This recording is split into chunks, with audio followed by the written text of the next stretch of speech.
Well, I get those and I bring them here. And this is from a vet. Is it? Countryside. I don't go to them anymore. Oh. Something I was gonna tell Brian. Welcome to the Tuesday, April 18th, 2017 meeting of the Hot Springs City Board of Directors. Tonight our invocation will be led by Pastor Jess Gideon, to be followed by the Pledge of Allegiance. So please stand with me. I'd like to say thank you to all you board members for your work and all that you do for the city of Hot Springs.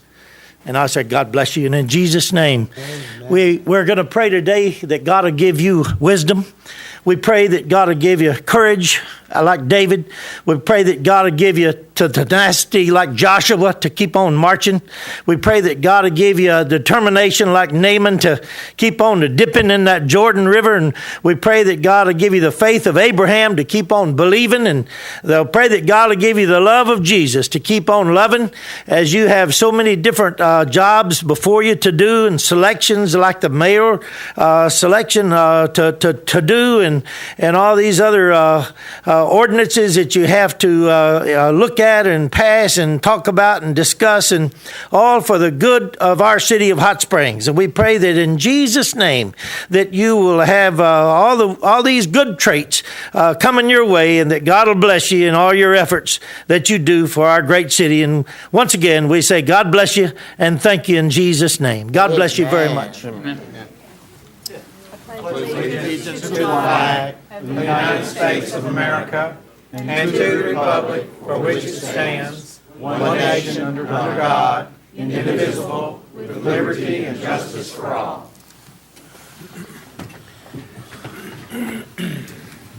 I hereby call this meeting to order. Please call the roll. Davidson. Here. Jones. Here. Williams. Here. Ramick. Here. Foley. Here. Clark. Here. First, we will consider approval of the agenda. Directors, are there any corrections, additions, deletions, or modifications to the agenda, including any items, if any, to be removed from the consent agenda?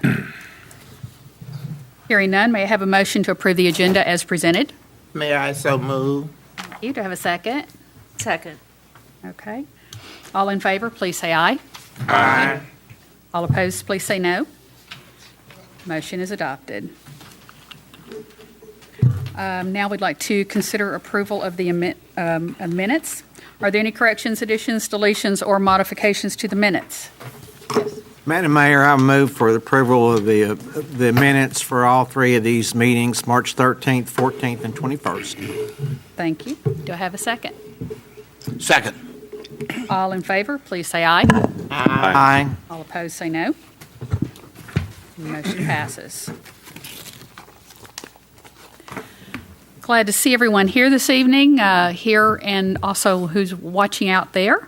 In an effort to afford everyone an equal and orderly opportunity to address the item on tonight's agenda, I want to remind our citizens and guests that we adhere to a 3-minute limit on the comments.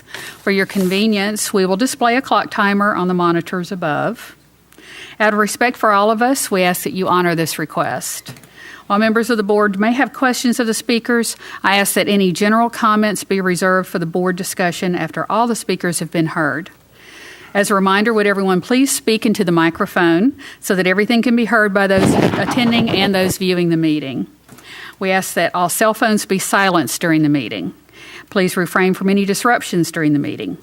If you need to leave prior to the conclusion, please do so quietly while we continue to conduct business. Thank you all so much for being here, and we appreciate your interest in the business of the city. Okay, at this time, are there any guests to be recognized? All right, I have a couple of proclamations. So the first one, is there anyone here, Freddie Padilla? Is Freddie here? Yes. You're coming up, and I'll read the proclamation and hand it to you. Whereas National Arbor Day is observed throughout the nation and the world on the birthday of J. Sterling Morton, who proposed to the Nebraska Board of Agriculture in 1872 that a special day be set aside for the planting of trees. And whereas trees can reduce the erosion of our precious topsoil, cut heating and cooling costs, clean the air, produce oxygen, and provide habitat for wildlife, and trees are a renewable resource giving us paper, wood for our homes, fuel for our fires, and countless other wood products. Now, therefore, I, Becca Clark, Mayor of the City of Hot Springs, Arkansas, on behalf of the Board of Directors, do hereby proclaim and acknowledge the day of April 28th, 2017 as National Arbor Day in Hot Springs, Arkansas, and we urge all citizens to support efforts to protect and care for our trees and woodlands. In witness thereof, I have set my hand and caused the seal of the city to be affixed on this 18th day of April in the year of our Lord, 2017. Would you like to say anything about Arbor Day? I'm not really prepared to speak. Just here Don't to have to. accept. It's okay. Okay. Give you this. Take a picture.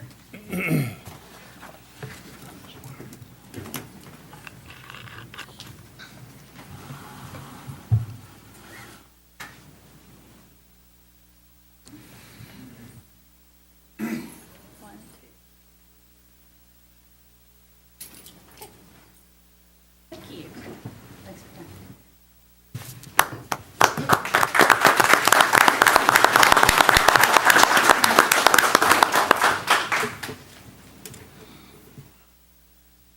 And is there anyone here representing Civitans tonight? Okay. Oh, great group. Come on down.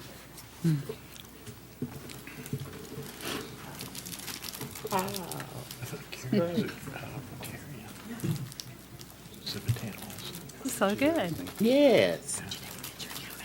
Whereas Civitan International was founded in 1917 in Birmingham, Alabama, and whereas over 40,000 members and over 1,300 clubs worldwide work together to make their communities better places, and whereas Civitan has contributed millions of dollars in volunteer hours to help people with developmental disabilities, and whereas club projects provide citizens with meaningful involvement in their communities, and whereas Civitan promotes good citizenship and emphasizes its responsibilities, and whereas Civitan is recognized for its support of research and treatment of developmental disabilities through its funding of the Civitan International Research Center, and whereas here in Hot Springs, Arkansas, the Hot Springs Civitan Club embodies the ideals of Civitan in our own community. Now, therefore, I, Becca Clark, Mayor of the City of Hot Springs, on behalf of the Board of Directors, do hereby proclaim April 2017 as Civitan Awareness Month in Hot Springs, Arkansas. We encourage the residents of Hot Springs to actively support and take pride in the worthwhile efforts of this international service organization and in the work of Civitans in our community. In witness whereof, I have hereupon set my hand and caused the seal of the city to be affixed on this 18th day of April in the year of our Lord, 2017. Yay!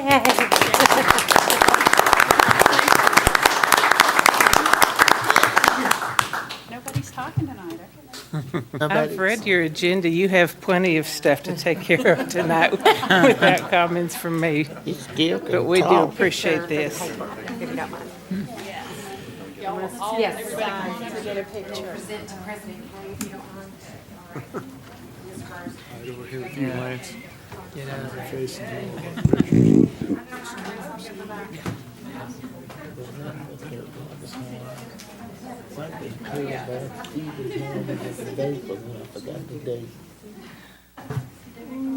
Trying to find it.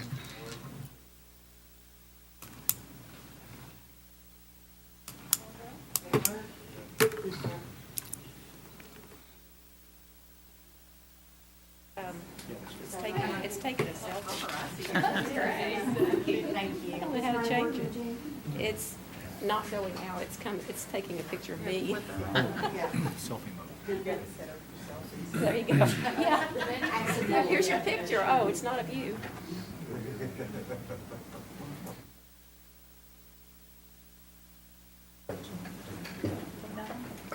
I think it got it. Thank you. Welcome. Thank you.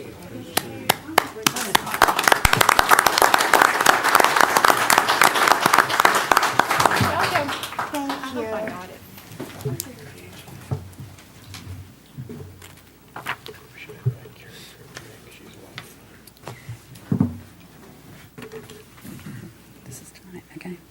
Next, we have a presentation of the quarterly Partnership Economic Development Update. It'll be presented by Jim Fram.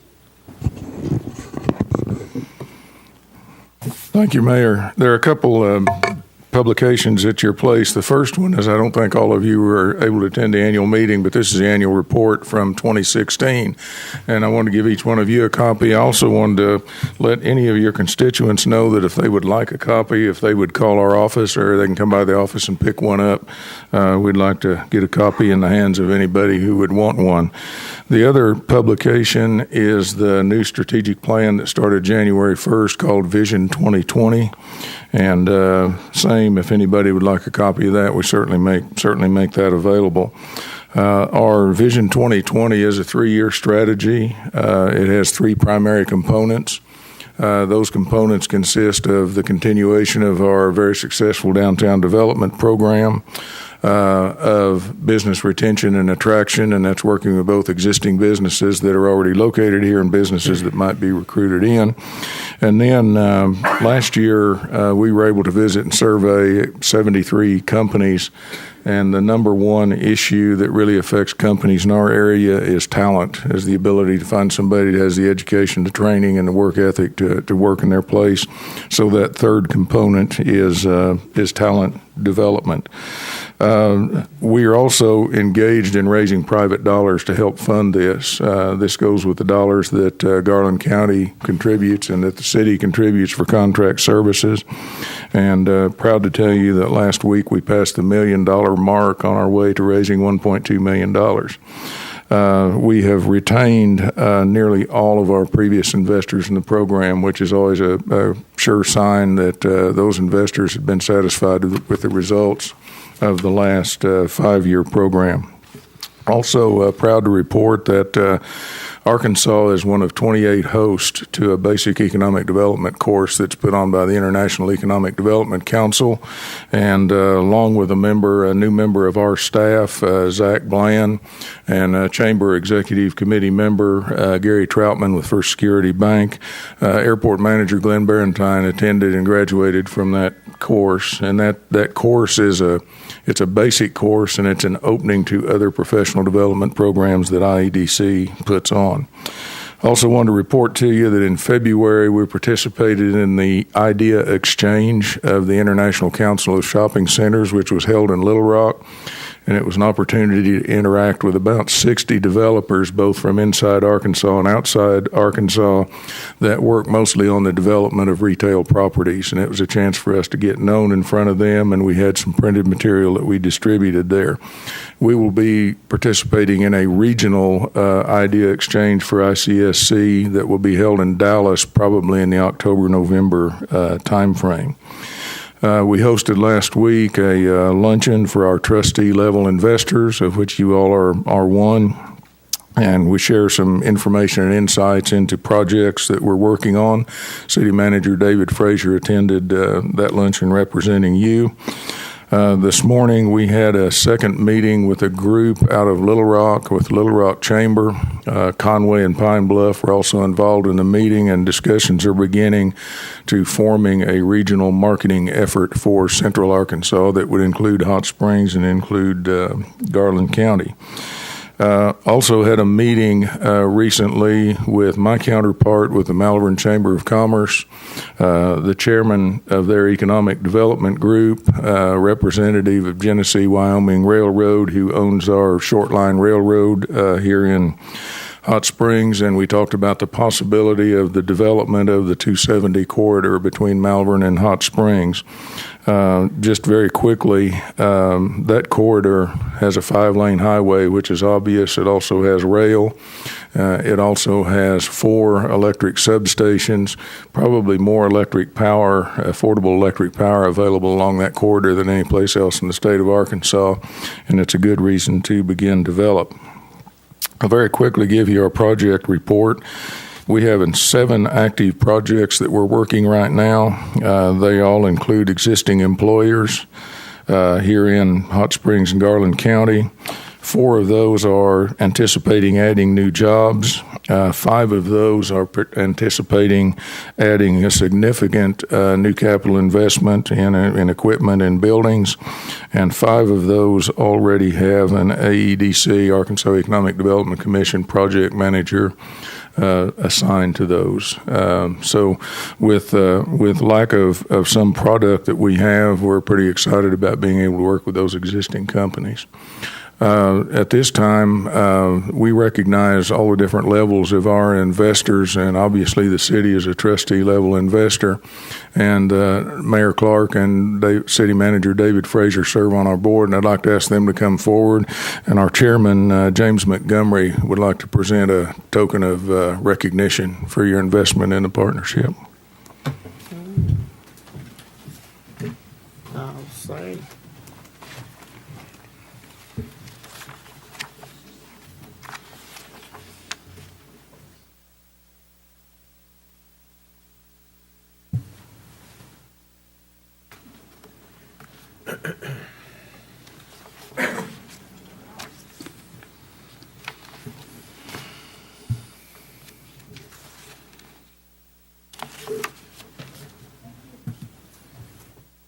Would be happy to answer any questions you might have about any part of our program. Who is the current head of the chamber in Malvern? Lance Howell. Okay, so there's been a change. Yes, Lance is new to the chamber business. I think he used to own a retail business in Malvern, and he has gone to some professional development training, and I think doing very well over there. You know, I grew up in Malvern, and my ninth grade English teacher's daughter headed up the chamber, so I was just curious if Nikki was still there. So there have been some different changes in leadership in that community, and it's a very refreshing change, and we've had some very positive meetings about working together on some things. okay, thank you. It make me smile. Any other questions? Thank you very much for your support and investment in the program. Thank you. Thank you. And we have a presentation, Farmers Market Report by Doc Klein.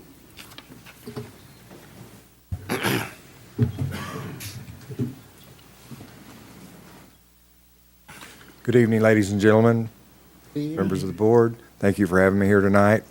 Wanting to give you the 2016 report on the farmers market. Breakdown of the markets. I can't read it from here. We can see it on our screens. Okay, but we had, we were only closed 2 days this last year, and that was on Christmas Eve and New Year's Eve because those both fell on Saturdays. I didn't even know that. And want to give thanks to all the farmers. We have 221 vendors registered with the farmers market now, and we have at least 29 active farmers at the market. People are quotes talking about the farmers. We have the value added, which is our bakers, make cookies, pies, stuff like that. We have Chef Paul down there. They were a large asset to the market and the community that participated. Once again, more quotes. And then our crafters, we had a wide variety going from tie-dye to jewelry to concrete porchware. Okay. We had a huge variety of entertainment, all different kinds, through the Parks Department and the city. The year before, we installed the stage. We made excellent use of it this year. It's been a big benefit to the people enjoying the market. Just thank you to all that shows all the different entertainers we had. Once again. And the Food Truck Fridays was huge this year. Once again, we did it on the end of September and end of May and end of September. The turnout on it was huge. Once again, we had the music and the food, and looking forward to going through all that again this year. And thank you for the Citizens Bank. And we had a lot of different special events with the youth markets, Food Truck Friday, quite a variety. We're going to be adding a bunch of new things this year. SNAP in the market. Like I said, once again, I can't read the figures from here. We did really well at the market with the SNAP. We did exceptionally well with the Double Bucks program that we were able to provide. That we were, for anybody that used, purchased $20 worth of SNAP, we would match that with $20 worth of funds that they could use to purchase stuff at the market. And that grew tremendously, and it was larger because we had a special incentive this year.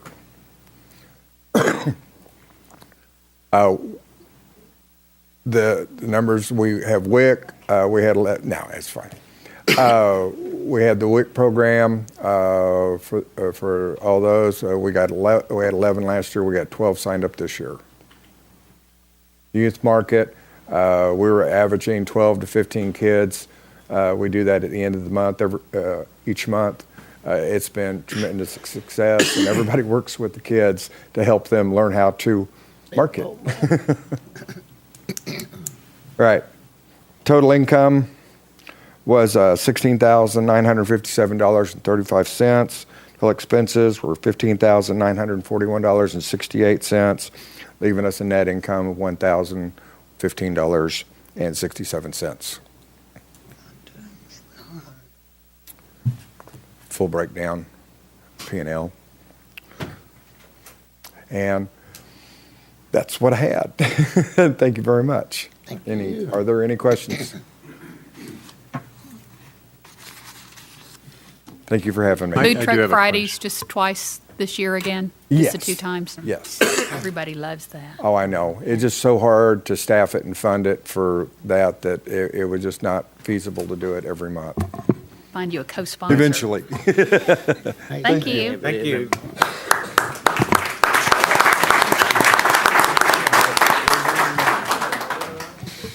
We have the city manager's report. Thank you, Madam Mayor. So after many years of hard work and a little bit of luck, I'm finally ready to announce that there will be a signing ceremony for the Lake Washita Water Allocation Agreement at the Lake Washita Project Office Tuesday, May 9th at 2 p.m. Wow.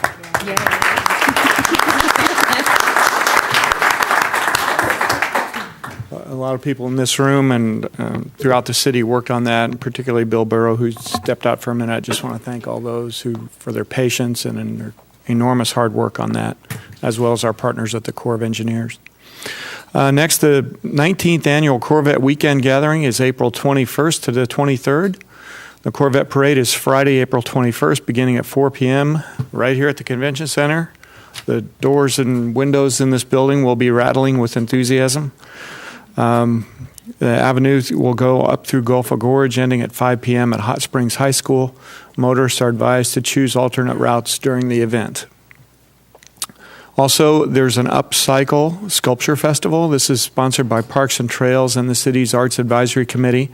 They're hosting the 2nd annual Upcycle Sculpture event this Saturday from 9 a.m. to 1 p.m. along the Hot Springs Creek Greenway Trail.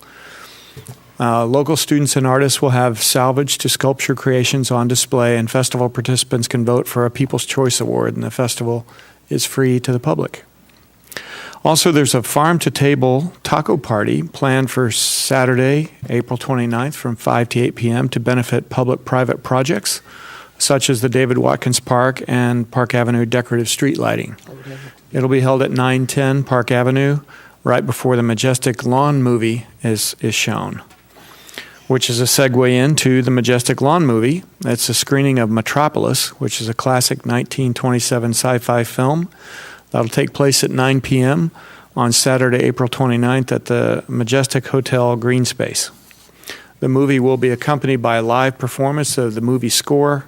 The event is free of charge and open to the public as part of the Arts in the Park Festival. It's also co-sponsored by Hot Springs Cultural Alliance, Visit Hot Springs, and the City of Hot Springs. So bring a lawn chair, a flashlight, a blanket, a picnic basket for this unique event, which is intended to facilitate more thought and discussion for the site's future development. Also, Spring Fling is going to take place on Saturday and Sunday, April 29th and 30th. Roll-off containers from the city's solid waste department will be placed in each of the city's 6 districts for residents to discard heavy, bulky items free of charge. The only items not accepted are hazardous waste, brush, and electronics. And we have separate events and programs available to accept those. So if you have any of those items, please just take advantage of this so you don't hear from our code enforcement people later about that. The event helps deter illegal dumping and provides residents with free disposal service in addition to their 2 free CAPS pickups every year. So you still get those CAPS pickups, so don't worry about that. Next, Memorial Day weekend in Hot Springs offers a Do for the Parks, which is a series of races for adults and kids on Sunday, May 28th, including a do-a-thon, a new super challenging double do-a-thon and a mini do-a-thon. All proceeds will benefit the development of the Hot Springs Greenway Trail. Event volunteers are also needed. You can call 321-4802 for more information.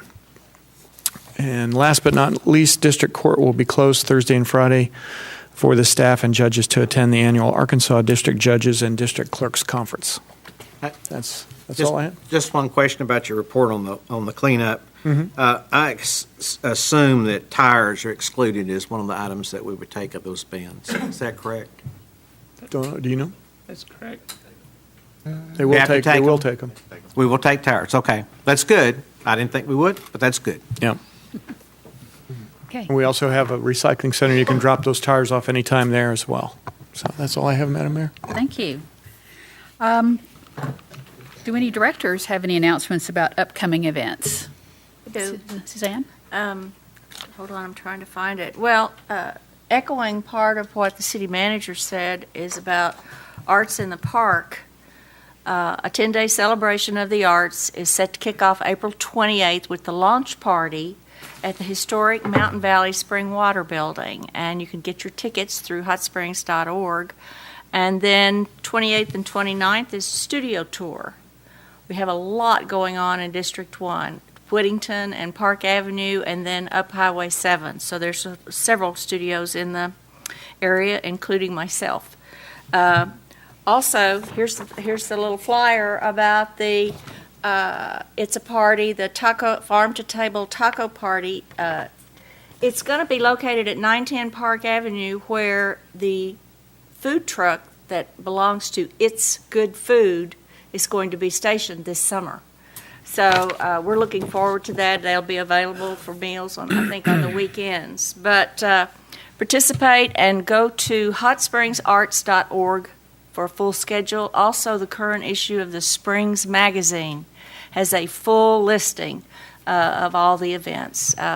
There's something for everyone. And if you want to learn, if you want to participate, if you want to sing, if you want to watch, if you want to dance, it's all there. Okay. Thank you. Yeah, thank you. Mayor, Yes, I ma'am. have one, but I don't have all the information as usual. I forgot it at home, but at the I still call it the Old Vapors, where the church is on Park. Yes. The Phoebe Club is having a fashion show, and it's the youth that are going to participate. And I'm hoping it's not the 29th, because everything's going on the 29th of this month. Spring. But I'll have another announcement later at the next meeting, hopefully. Okay, thank you.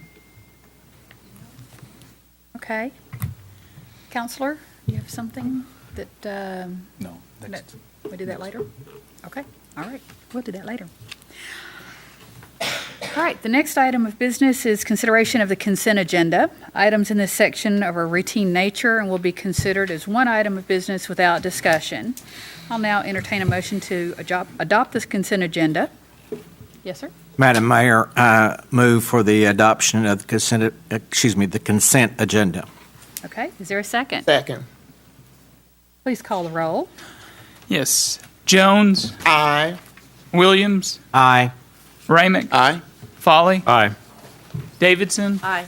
and Clark. Aye. It is adopted. It's adopted. I do want to point out two things on the consent agenda because I so appreciate people who volunteer to serve on commissions and committees and advisory boards. We have appointed James Frierson to the Civil Service Commission and Henry, but it's Clyde, everybody knows, Clyde Covington to the Historic Commission. So we welcome them and thank them for their service. Yes. The next item of business is to consider resolution number R-1774. Council, please read the resolution by title. Resolution R-1774, a resolution approving the extension of Hot Springs Municipal Water and Wastewater Service to the crossing at Thornton Ferry Phase 2. That concludes your reading, Mayor. If you would entertain a motion and a second to adopt and have discussion, if any. Do I have a motion to adopt? I so move, Mayor. Do I have a second? Second. Thank you. Is there discussion? Thank you. Let me introduce this topic.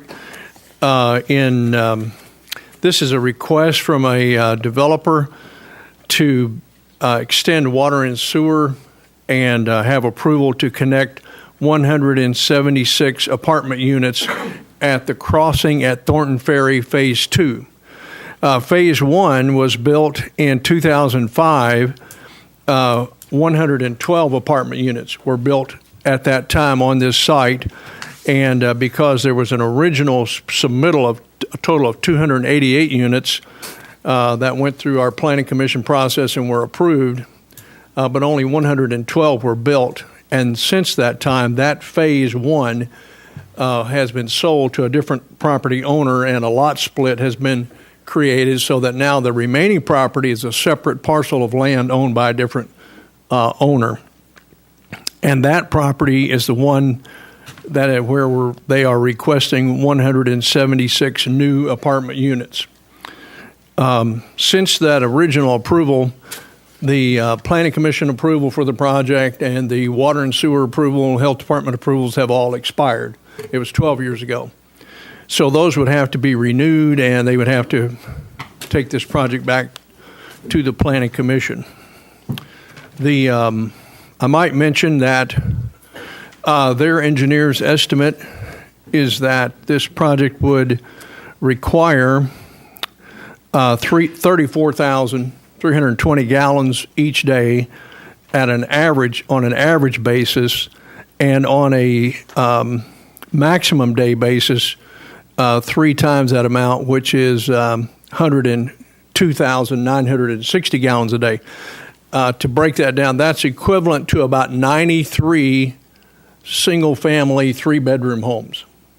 So that's the amount of water that we would be you would be committing to if you approve their request.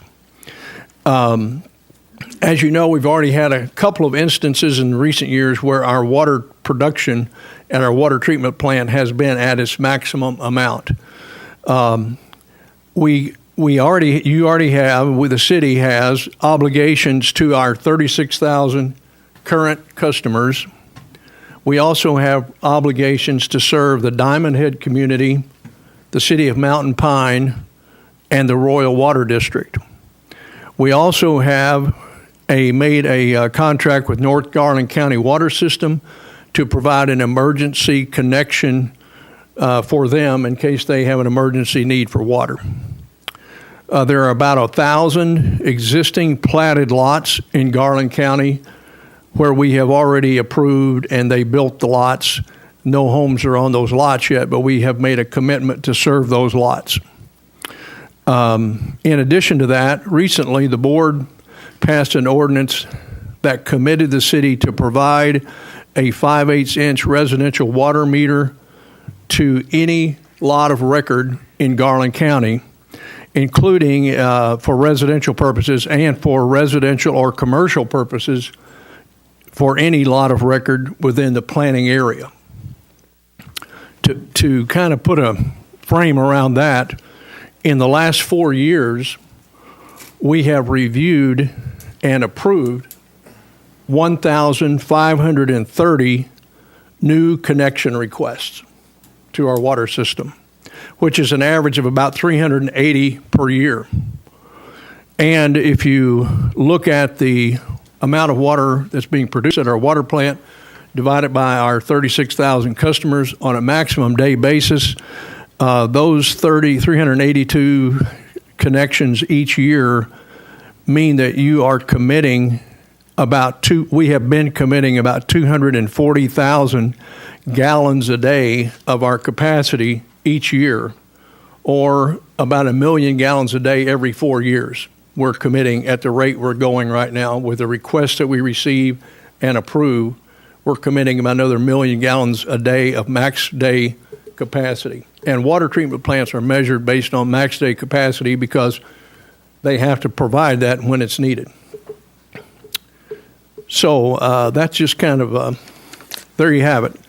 I'll be happy to answer any questions you may have about this request. And I think the developer also probably has a representative here who wants to speak to the matter. Gary, not necessarily a question about, excuse me, the request, but something you said, that we have an agreement with North Garland County if they have need for emergency water, that we will assist them. Is that agreement reciprocal? In the event we had a water emergency, would they be able to assist us?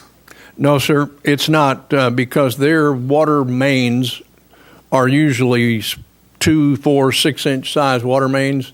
If we had an emergency, our water mains are 24-inch mains, 20-inch mains, 12, 16-inch major mains, and the amount of water they would be able to provide back to us would not be significant. So is there anyone in the event of a water emergency that could assist us? No, sir. Okay, thank you. Okay. We have 4 people who've signed up to speak to this issue. Chris Thornton, if you would, when you get up to the microphone, make sure it's at the right height and say your name and your address, your residence address, please. Hi, I'm Chris Thornton, 1025 Reynolds, Conway, Arkansas. My family lives in Conway, as you know, so none of you know me, but for what it's worth, I sat in your position when I served on the city council in Conway. So I appreciate the work that you do on behalf of the community. I'm here to ask that you honor Resolution 6075, which granted water and sewer to the 288 apartment units on 17 acres on Thornton Ferry Road. In 2005, our family was looking to invest our savings, and we decided Hot Springs might be a nice community to build some apartments in. We did due diligence study on the property and learned that this land was outside of the city limits, but that it was located within a good regional water and sewer system. So we decided to move forward with our investment. We understand that construction permits expire, and we didn't just have a permit. We had an official City of Hot Springs resolution to provide water and sewer to the full scope of the project. Midway into the project, the Great Recession hit, and we needed to sell off some things. We considered selling a portion of the project, so we talked to the city officials about it. We asked whether, if we chose to sell the first portion of the property, we would be able to continue the project once we weathered the storm.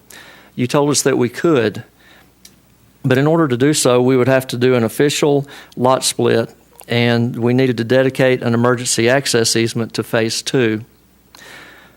We relied on the promise of that future use, and we followed your instructions to the letter. We calculated the partial value that we would need to get for Phase 1 in light of the remaining value of the apartment land that we would keep, and we sold Phase 1 based on that. Once the dust settled from the recession, we called to start the building permit process, and you told us that we couldn't build apartments anymore. We had already invested $80,000 worth of extra sewer lines for Phase 2. We'd already dedicated about 800 running feet of concrete driveways to service Phase 2. And we had sold Phase 1 for about $700,000 too little due to the fact that we knew we could recover that from Phase 2. We wouldn't have done any of those things without the ongoing promises of the city. We called back multiple times over the years asking for the water and sewer services that we'd been promised. And the last time that we were told no, we asked whether we could appeal because this has become a huge burden for our family. Since that time, we've been through countless meetings, hired engineers at your direction. We even withdrew our previous slot on your agenda to cooperate with annexation requests. We've been a good team player for you. Now that we're finally here, I want to ask on behalf of my family that you honor Resolution 6075 and all your subsequent promises to provide us with water and sewer for a total of 288 apartment units for the 17 acres located on Thornton Ferry Road. Thank you. Thank you. I have a question. Yes, sir. Mr. Thornton, you said that you're from Conway and you're on were on the city board at one time? Yes, sir. What's the requirement for people outside the city to get water from the Conway water system? Conway does not have a regional water system. It's purely operated by a quasi-governmental entity called Conway Corporation. Mm-hmm. It's a fairly unique structure there whereby water and sewer is only extended to the city limits at that time. Okay, thank you. Yes, sir. Anyone else have a questions? question for Mr. Thornton? Okay, And- we may call you back. Okay, and if I could clarify Sure. one point that that Mr. Carnahan made, the same owner does own that the remainder of the land that was owning the property at the time of the initial resolution. Okay. So if that's important. Okay. Thank you. Thank you. Reggie Cowan.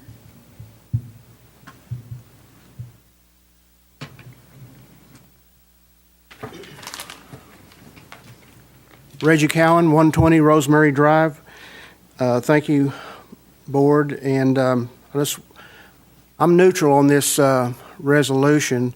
I just want to take this opportunity, my 3 minutes, to say that we're fixing to vote on something, and there's a gentleman that's sitting in seat number 5 that is not, This is not the. does not this is live in the not- city. Point of This order. It is- does this is pertain not- to, it does pertain to this issue.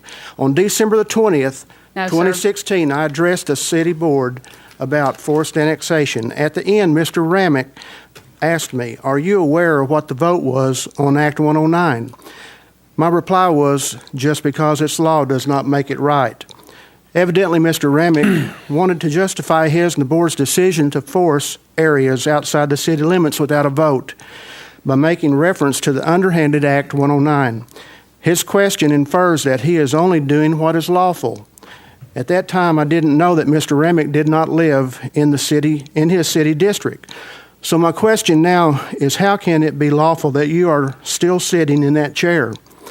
How is it that he can vote on issues that affect District 5? Mr. Cowan. What? I'm Mr. not Cowan, through. No, I'm not if through. you're I not got going to a minute speak, and if you're not 44 talking seconds. about What water, an you don't embarrassment get to to the speak. public in this city that rules Sir. do not apply to everyone. Mr. Remick, I ask that you do the right and moral thing and resign your seat. This is from the city's website. I'm almost finished. The first line on the application for boards commission states, to be eligible for nomination for No, a sir. board, commission, or committee. Cowan, I'm sorry, you knew what we were talking about, and this is not on our agenda. If you'd like to speak during the public commentary, you can. Thank you. Mr. Rogers, John Rogers.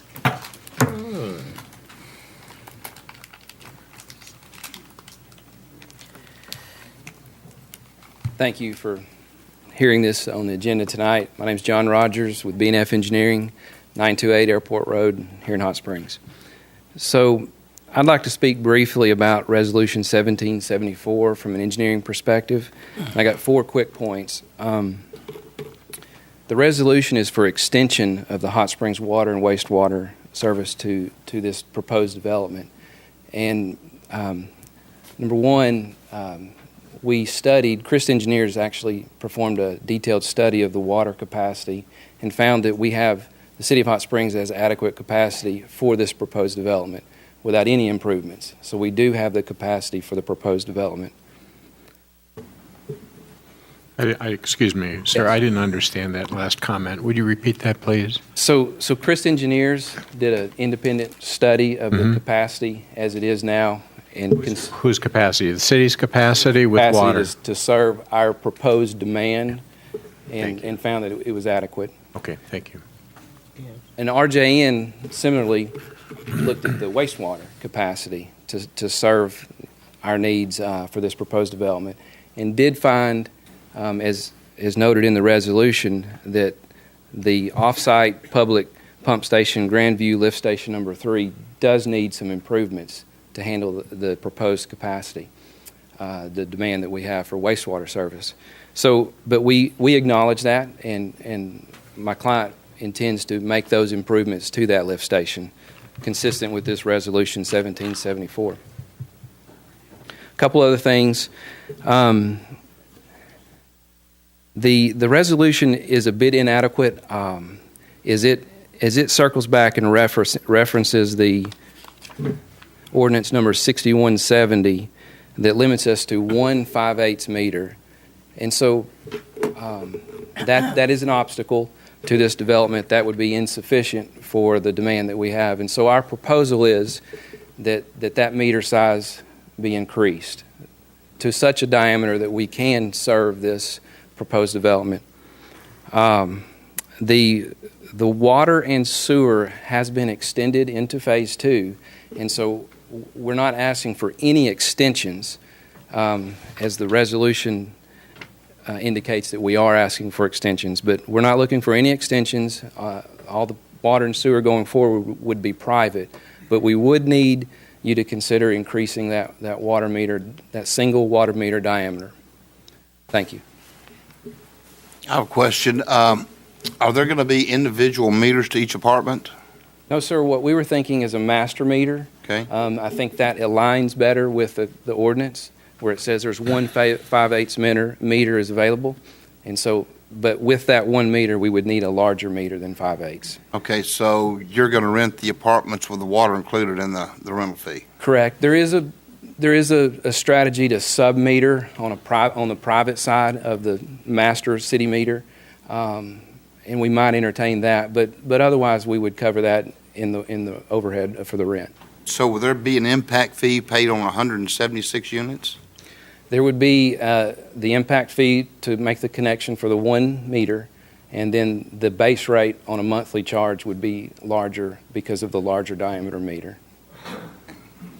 I have a question. Do we have situations where we have, other than where we have a contract with like Diamond Lakes or Diamond Head, do we have any situations where we have 1 meter and then they charge out from that meter to Yes, individuals? we have condominium complexes and Okay. apartment complexes. Okay, I was unaware of that. Thank you. Under that mall. Okay, thank you. Yes, sir. There are several existing situations Okay. like that. So, yes, sir. If there were an impact fee paid on the 176 units, it would be over $100,000, or if it was individual meters. I'm not aware of any impact fees, sir. You talking about the impact fee on the sewer side? Yeah, for the $575 per unit.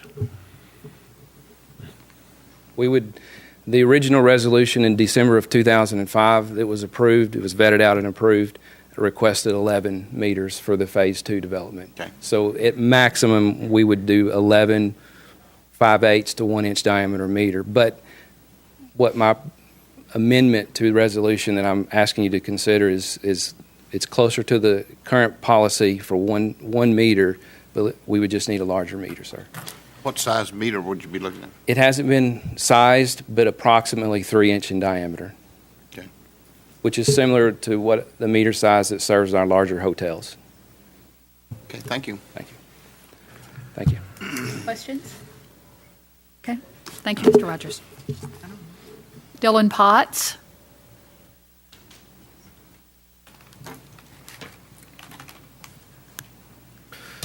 Good evening, Dylan Potts. I'm a partner of Gill, Reagan, Owen, which is in the Metropolitan, or now Simmons Bank building, downtown Little Rock, 38th floor.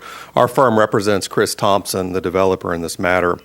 As the board knows, and through the packet of information that you've seen, there was a resolution back in December of 2005, 6075, and that is what we are relying upon today in arguing the position. If you look through the records, what you'll see is at that point in time, the application was submitted to you for 288 residential condominium apartment type units. That was granted. There were no restrictions placed upon that resolution.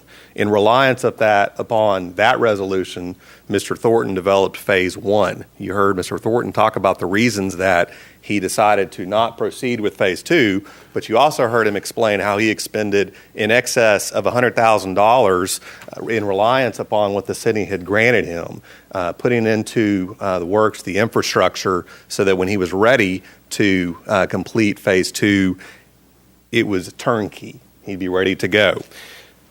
From that point in time, there was a consistent pattern of our client coordinating and meeting and discussing with the city on all aspects of the project. We even see that in 2009 there was an easement granted for the emergency road that was there. There was constant communication with our client and the city. It's not a situation where our client went silent and dark and sat on his rights. That is not what we have here, members of the board. What we know is that this is not a capacity issue. And I watched you last week discuss this issue, and I watched Mr. Carnahan get up here and explain to you that this is not a capacity issue. We've done the testing. They had to pay for the engineer, Christ Engineering, I believe it is. So when Mr. Carnahan gets up here and explains to you that there's impact and you don't have the emergency water, we would argue that that is a red herring and certainly inconsistent with what I heard in the meeting that you had last week. It's also inconsistent with what B&F has done through their testing. What we have looked at is a developer who has relied upon this city and has relied upon more than just a building permit. Mr. Carnahan spoke to these permits that he had that expired. We're not here to talk about expired permits. We understand that the developer would have to go back and get whatever permits he needed. We're talking about a resolution. He was here back in September of 2016, and he was on your agenda, and he was ready to present all of this at that point in time. I'll present to you that there were a variety of influencing factors that left him to pull off the docket at that point in time and go through an attempted annexation. That failed. What's important of all of that, members of the board, is we believe that he has relied upon the city. We believe that there are constitutional rights involved from a taking standpoint, detrimental reliance standpoint, and what we have seen through the evidence, again, is him answering every question that the city has and responding to all inquiries since 2005. Any questions on any of those items? Do you have anything? None? Thank you all for your time. Thank you. Board members, discussion, questions? Call anybody else up? Madam Mayor, I would point out that on this particular development, that it is just a portion of a county street and one parcel from being able to annex in one direction. Another direction is a little more complicated. It would require 5 parcels. But I plan to vote for this resolution tonight because, one, it's consistent with our amended policy, and that it's within 1 mile of our planning area, and 2, the cost of upgrades are going to be paid by the developer. Thank you. Mayor, I'd like to get some comments from Mr. Burrow. He's been involved in this since 2005. Could you make some comments, Bill? Thank you. This is certainly the board's pleasure. There's been a lot of discussion tonight on point in time, so I think it's important that we talk a little bit about point in time. In 2005, I believe, is the date I heard that this project was originally approved. A lot of things changed since 2005. In 2012, we started hitting our capacity and hitting the ceiling on how much water we could produce. When we talk about these hydraulic models and the one that Chris just performed for the water side of this particular project, they're looking at a point in time. They're looking at today. Do we have enough pressure from our tanks and our pressure zones to push that much water, and do we have the capacity? When they look at that, they're looking at that point of time, and they base that on what our average daily usages are today.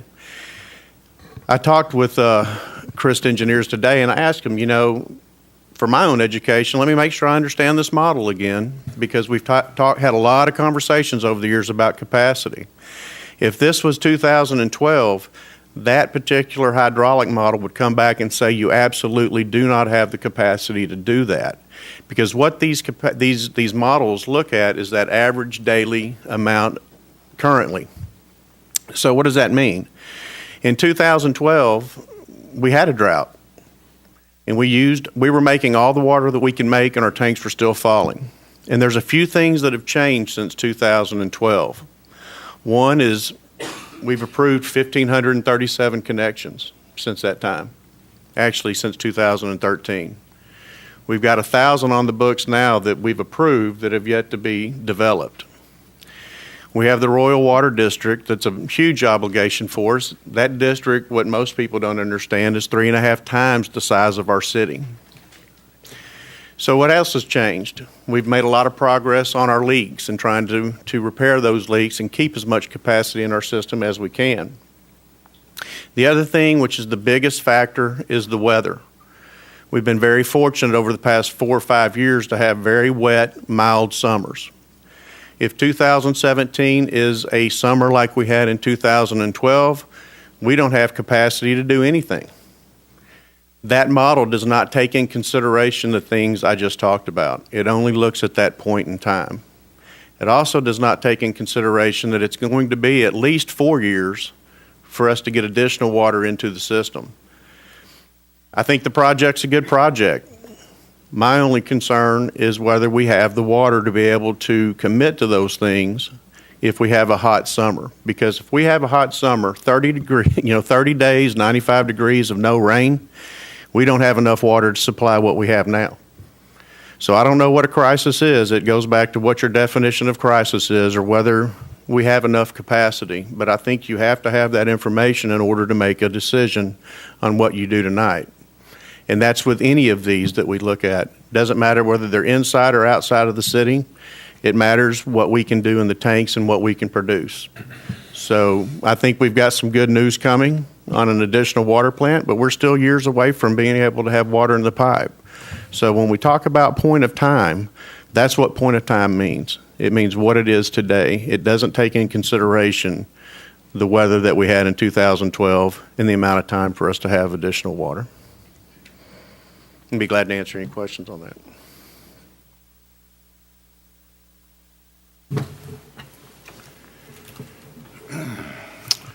Madam Mayor, this board spent a considerable amount of time understanding and adjusting for the situation that Mr. Burrows just described. We were blessed with good weather, which made it difficult for anybody to believe that we had a shortage of water, but we in fact do have a shortage of water when we consider the obligation that we have for many customers, 60% of which are in the county. I am very uncomfortable giving out more water like this, and with all due respect to Director Williams, I don't agree that this meets the definition of the amended ordinance. This does call for an expansion from a 5/8 inch line to approximately 3. I'm using the speaker's comments. In fact, the new ordinance limits it to 5/8 inch and no extension, but it takes care of every single resident that has a home. So I cannot support this as it's presented. I appreciate Mr. Thornton's cooperation, but as Mr. Burrows said, I mean, this is a discussion of point in time, and things have changed considerably since 2005 when this was first approved. Okay, thank you. Anyone else? Okay. Roll. Yes. Williams? Aye. Ramick? No. Foley? No. Davidson? No. Jones? No. Clark? Aye. It fails. Sorry.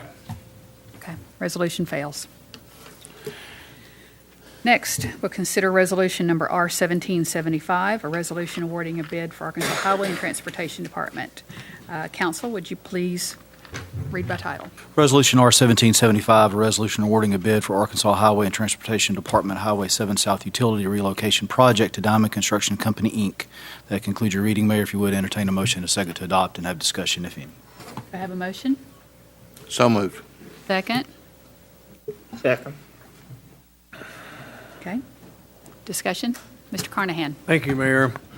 I guess this topic addresses the cost of owning and operating a water system because the Arkansas Highway Department is expanding the Highway 7 South from the lake to Highway 290 from two lanes and road ditches to 5 lanes with bike lanes and sidewalks. and a lot of cut on one side and fill on the other side. And so because of that, we have to relocate our water and sewer mains that are mostly located within the existing highway right-of-way. Not only the city of Hot Springs, but also, of course, the other local utilities. So we have prepared design plans for those relocations, submitted those to the Highway Department, and they've been approved. The funding mechanism has been approved so that about 14% of the cost will be reimbursable to us from the Highway Department, but only about 14%. The remainder is paid from our water and wastewater budgets, annual budgets. So we advertised for bids, received 2 bids. Our engineer has reviewed those bids and is recommending, and the staff recommends, that we award a contract to Diamond Construction Company for this work in the amount of $1,827,747. So if you have any questions, I'll try to answer them. Questions? All right, hearing none, please call the roll. Ramick. Aye. Folly. Aye. Davidson. Aye. Jones. Aye. Williams. Aye. Clark. Aye. It is adopted. The next item of business is to consider Resolution R-1776. Council, please read the resolution by title. R-1776, a resolution awarding a contract for construction services on Arkansas Highway and Transportation Department-related projects to RJN Group. That concludes your reading. If you would, entertain a motion second to adopt and have discussion, if any. Do you have a motion? So moved. Second. Okay. All right. This project, you can imagine, is quite complicated. Highway 7 South, and then later on we'll have Highway 270 West will be the next project that follows right behind this one. And we don't have staff that has the time to provide the everyday on-site inspection and construction coordination that will be involved not only with the road building but with the other utilities also relocating their utilities at the same time in the same time period. So we use our rate and rank system and selected RJN Group. It's a company we've used before several times to do the similar kind of work, and we've been very pleased with their performance.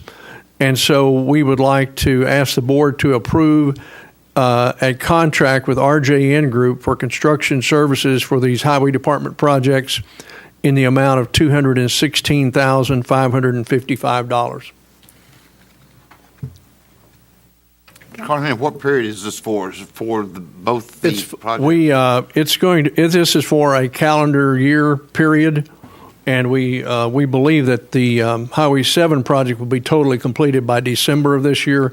The other work will, when I say calendar year, 12 months. The other project will roll over into 2018. Okay. The actual construction period. Thank you. Any other questions? Thank you so much. Okay, thank you. Thank you, Gary. Hearing none, please call the roll. Folly. Aye. Davidson. Aye. Jones. Aye. Williams. Aye. Ramick. Aye. Clark. Aye. It is adopted. Next item of business is to consider ordinance number O-1715. First of all, I'll entertain a motion to suspend the rules and read by title only. So moved. Second. Okay, I have a motion and a second. All in favor, please say aye. Aye. All opposed, please say no. Council, please read the ordinance by title. Ordinance 01715, an ordinance repealing ordinance number 3866 of 1986, establishing the Hot Springs-Garland County Beautification Commission. That concludes your reading, Mayor. If you would, entertain a motion second to adopt and have discussion, if any. Do I have a motion to adopt? So moved. Second? Second. Any discussion? Okay. Thank you, Madam Mayor. This item comes to the board requesting repealing ordinance 3866. What this essentially does is bring the setup of the commission into the current day setup that we have. The commission essentially dissolved itself in 2014 following several rounds of funding cuts, one from the commission's two founding partners, Garland County and the City of Hot Springs. I believe in around 2009, the funding was reduced from Garland County, and eventually it was cut. So approximately 2014, the City of Hot Springs removed its funding from the commission. That funding was approximately $60,000, which was split evenly amongst the two entities. And what that did was provided the Hot Springs-Garland County Beautification Commission with a relatively large working board and a paid executive director that did a lot of activities that, one, provided beautification efforts for the city and the county. That's litter prevention, recycling, and an entire kind of ran the gamut of what you would consider beautification efforts.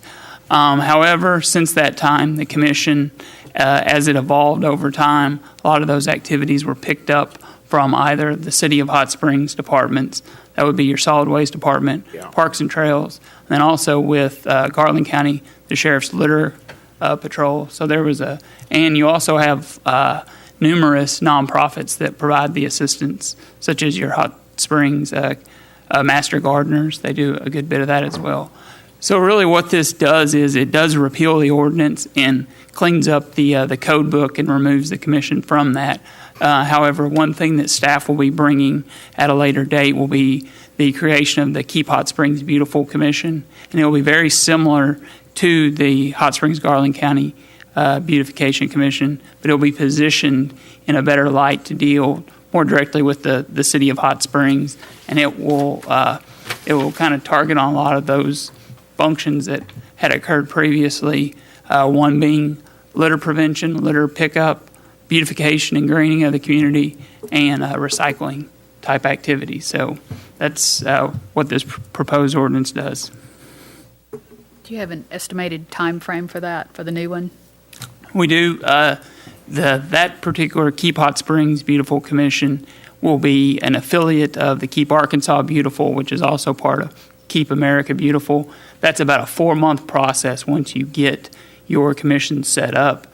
What we would like to propose to the board will be about a 5 to 7 member commission, and it will essentially do the exact same activities, and we will go through that affiliation packet with them as well. Okay, thank you. Other questions? Hearing none, please call the roll. Davidson? Aye. Jones? Aye. Williams? Aye. Ramick? Aye. Foley? Aye. Clark? Aye. Adopted. Adopted. Next item of business is to consider ordinance number 01716. First of all, I'll entertain a motion to suspend the rules and read by title only. I'll make that motion. Have a motion. Do I have a second? Second. Okay. All in favor, please say aye. Aye. Any opposed? Council, please read the ordinance by title. Ordinance 01716, an ordinance amending ordinance number 5128, granting a franchise for the operation of a specialty transit service to Bobby Stokes, doing business as Hot Springs Carriage Company, and for other purposes. That concludes your reading, Mayor. If you would entertain a motion second to adopt and have discussion, if any. Do I have a motion? Move. Second? Second. Discussion. Yes, I'll handle that one as well, Mayor. Okay.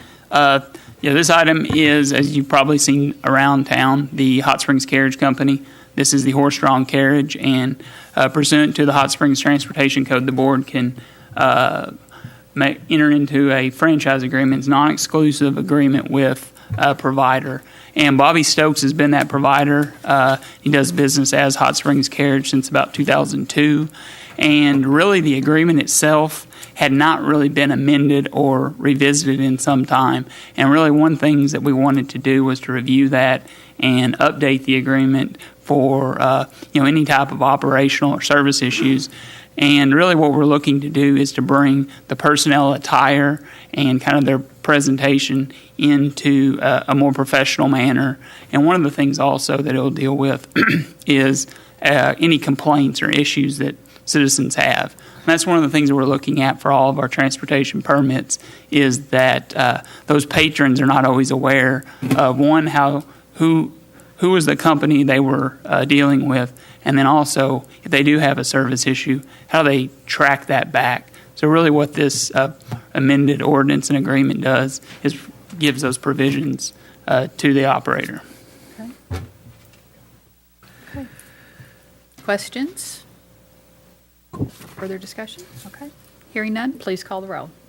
Jones. Aye. Williams. Aye. Ramick. Aye. Foley. Aye. Davidson. Aye. Clark. Aye. It is adopted. All right, Board of Directors comments. Anybody have any comments this evening? Okay. Counselor. Mayor, as board, as you know, the Mayor Clark will be calling a special called meeting next Tuesday following the agenda meeting for the purpose of conducting interviews with the applicants for the mayor position. We have 3 of our applicants here tonight. And in light of that, in purposes of scheduling those interviews so that the applicants don't have to sit through the entire process, which the interview process will take as much as 4 hours to conclude, Mayor Clark and I discussed the possibility of having a drawing for the slots so that everybody would know when they would be interviewed, and that would make it easier for the applicants to know when to attend. So I have a empty canister with Jack Porter. I'm going to ask Lance to draw for these. Karen Garcia. Pat McCabe. And Mark Toth. And the first one is for the 4:30 time slot? This will be the 4:30 time slot. Karen Garcia. 5:30? Pat McCabe. 6:30? Mark Toth. Let me guess. Oh. Thank you. I don't think we've done that since I've been on the board. Had a drawing. Now, thank you for your indulgence, board. It's my understanding that we'll allow up to 45 minutes, no more than 45 minutes for each candidate, which gives us 15 minutes for board personal privileges, comfort breaks. I would suggest that it's, some point in time in the evening, because I think this is the most important decision I'll make this year. I don't want to make it on an empty stomach, so that if staff could slide us some sandwiches or pizza, something easy, say about halfway through the process, because that doesn't take long to eat. And the other thing, Mr. Frazier, will your office be open so that as they wait for their time that they could sit there? Or in here. Or in here or wherever? Wait in here. The reception office will be open. Okay, somebody will, Yes. and then watch them to be sure that they don't have the ear glued to the door. If we're gonna do that, then I would also propose that we provide sandwiches or pizza to the candidates as well. We'll have refreshments available. Yes, the refreshments. All right. Anything else? Directors? That concludes the business section of tonight's meeting. So then, immediately following adjournment of tonight's business meeting, there will be a public commentary here in the board chambers. For those of you who will be leaving after adjournment, please do so quietly. There being no further business, I'll entertain a motion to adjourn. I did. I I moved talked that over we you. adjourn. Second. Okay. All in favor, please say aye. Aye. Do we have Any somebody sign opposed? Yes. that? All right. Do we have anybody on the I'm gonna sheet? take a